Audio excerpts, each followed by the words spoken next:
ગુજરાતમાં દારૂબંધીના કડક અમલ વચ્ચે બુટલેગરો અવનવા નુસ્ખા અપનાવી રહ્યા છે, પરંતુ હારીજ પોલીસની સતર્કતાને કારણે દારૂની હેરાફેરીનો એક મોટો પ્લાન નિષ્ફળ રહ્યો છે.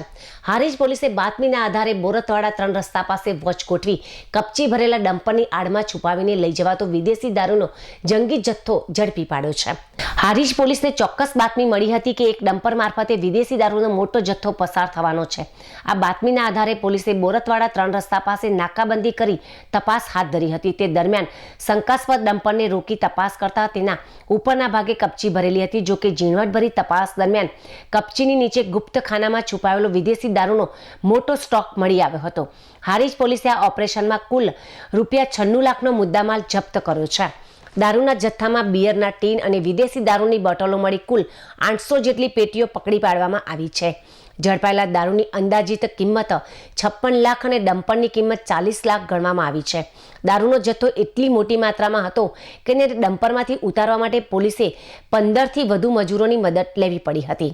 હારીજ પોલીસે આ મામલે એક આરોપીની ધરપકડ કરી છે અને દારૂનો જથ્થો ક્યાંથી આવ્યો હતો તથા ક્યાં પહોંચાડવાનો હતો તે દિશામાં વધુ તપાસ તેજ કરી છે. પોલીસની આ કામગીરીથી પંથકમાં બુટલેગરોમાં ફફડાટ વ્યાપી ગયો છે.